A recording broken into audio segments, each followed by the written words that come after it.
Assalamualaikum warahmatullahi wabarakatuh. Saya Marezuki Pulungan dengan NIM 19 16 01 00 08. Saya ingin menjelaskan materi tentang ekonomi digital.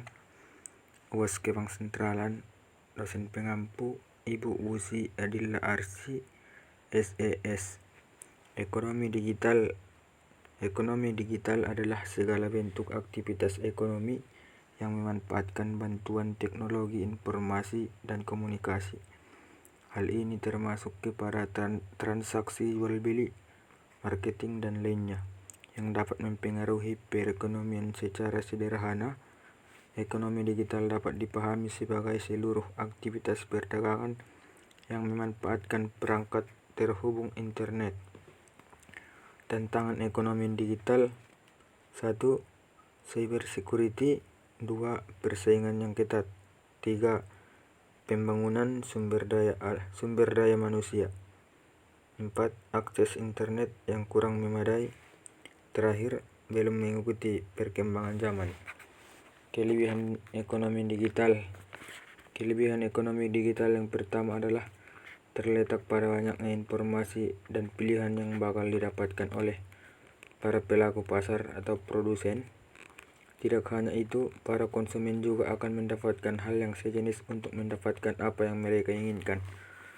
Kelebihan kedua adalah tidak banyak menghabiskan waktu. Dalam hal ini diartikan bahwa dengan hanya melakukan transaksi di dalam rumah, maka semuanya dapat terlaksana dengan cepat, efisien, dan cermat. Kekurangan ekonomi digital. Dengan adanya kelebihan, ekonomi digital juga memiliki kekurangan.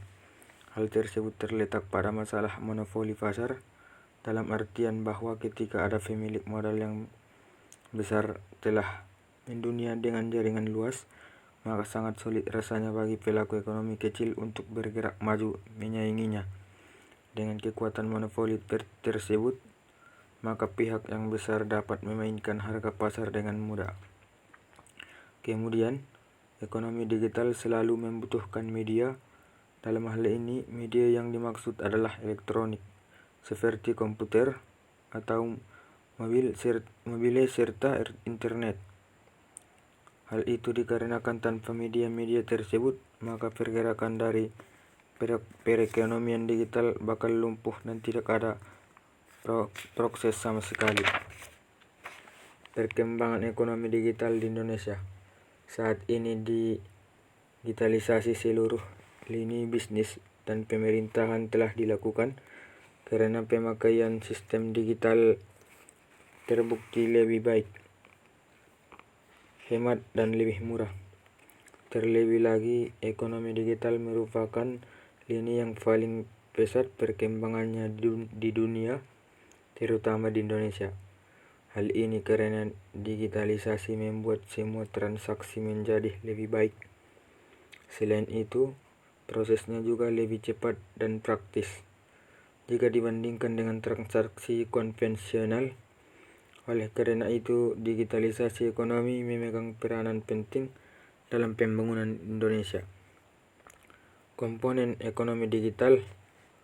Pertama, industri teknologi informasi komunikasi. Yang kedua, aktivitas e-commerce.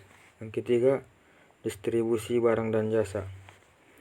Ekonomi digital membuat kegiatan ekonomi masyarakat berubah dari mulanya serba manual menjadi serba digital, sehingga berbagai kegiatan sehari-hari sekarang lebih cepat dan praktis. Peluang bisnis ekonomi digital. Pertama, peluang untuk bisnis transportasi. Kedua, peluang untuk bidang kesehatan. Ketiga, peluang untuk perbankan. Contoh perkembangan ekonomi digital. Pertama, transportasi. Kedua, perbankan. 3, kesehatan. 4, bisnis. Manfaat ekonomi digital. Yang pertama, mendorong aktivitas ekonomi. Yang kedua, meningkatkan penghasilan. Yang ketiga, mendorong pertumbuhan ekonomi. 4, mendorong perubahan pola pikir. 5, membuka pasar industri baru. 6, mendorong pembangunan ekonomi sosial. Sekian dan terima kasih. Mungkin ini yang bisa saya sampaikan. Assalamualaikum warahmatullahi wabarakatuh.